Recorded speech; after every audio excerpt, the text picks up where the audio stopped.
નમસ્કાર મિત્રો, આપ સૌનું સ્વાગત છે ધ ડેલી પોઈન્ટ પર। હું છું તમારો મિત્ર કેતન મકવાણા। આ વિડીયોમાં આપણે જાણીશું આજના દેશ વિદેશના ટોપ અને તાજા સમાચાર। વિડીયો અંત સુધી જુઓ અને જો તમને માહિતી ઉપયોગી લાગે તો ચેનલને સબસ્ક્રાઇબ જરૂર કરજો।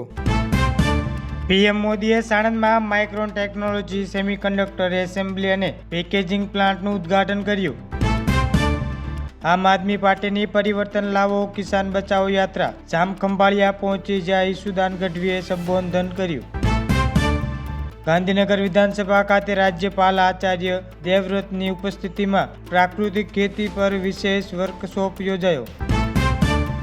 ગુજરાત સરકારે વિધાનસભામાં જણાવ્યું કે 30.25 લાખ ખેડૂતોને કવર કરતા 8,440 કરોડનું વળતર ચૂકવી દેવામાં આવ્યું છે।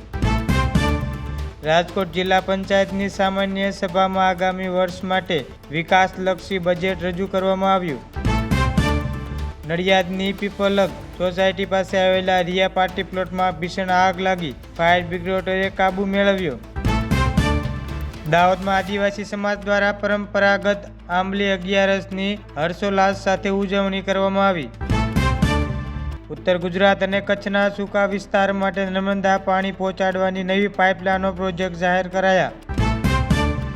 રાજ્યમાં બજેટમાં ગાયોના નિભાવ માટે 500 કરોડની ફાળવણી સાથે નવી અમલવારી શરૂ કરવામાં આવી। નાના ખેડૂતોને ટ્રેક્ટર અને પાવર ટેલર ખરીદવા માટે 1,565 કરોડની નવી સહાય યોજના જાહેર થઈ। ભારત અને ઇઝરાયલ વચ્ચે વ્યૂહાત્મક ભાગીદારી માટે 17 નવા કરારો પર હસ્તાક્ષર કરવામાં આવ્યા।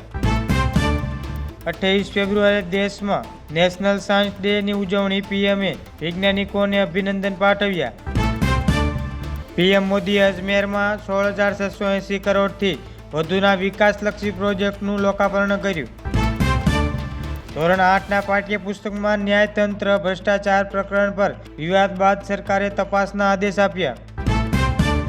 ડીજીસીએએ નવા નિયમો જાહેર કર્યા। હવે ફ્લાઇટ કેન્સલેશન પર 48 કલાકમાં સંપૂર્ણ રિફંડ મળી શકશે।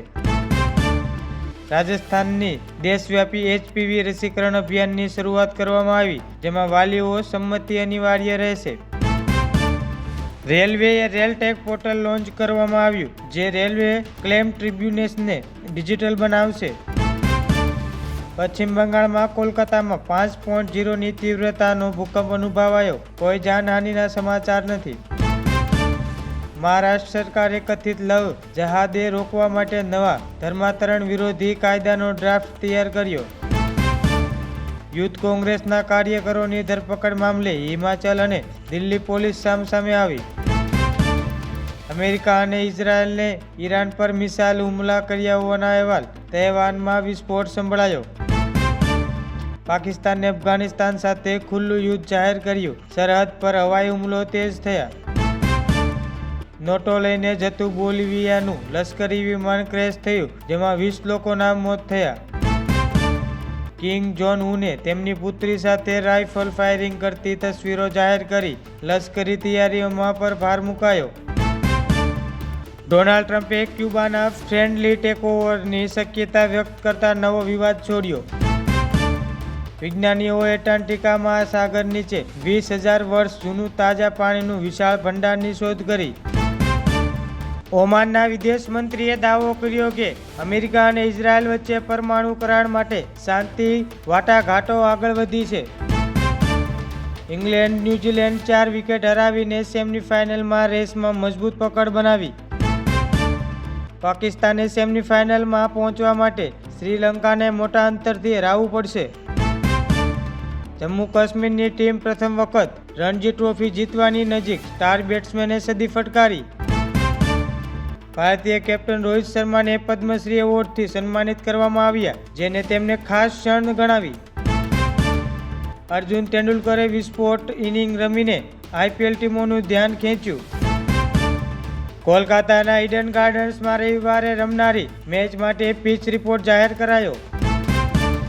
પાકિસ્તાનની ફાસ્ટ બોલર શાહિદ આફ્રિદીએ T20 ક્રિકેટમાં વધુ એક નવો રેકોર્ડ પોતાના નામે કર્યો।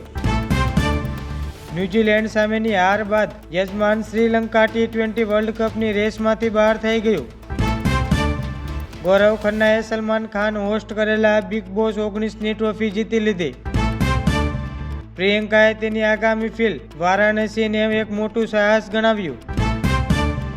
અક્ષય કુમારે વાલીઓને બાળકોમાં વધતી જતી ડિજિટલ વ્યસન બાબતે ચેતવણી આપી. જો તમને વિડીયો ગમ્યો હોય તો લાઇક, શેર અને ચેનલને સબસ્ક્રાઇબ જરૂર કરજો, જેથી દરરોજના તાજા સમાચાર સૌપ્રથમ જોઈ શકો. ફરી મળીશું આવા જ મહત્વના સમાચાર સાથે. જય હિન્દ, જય ભારત.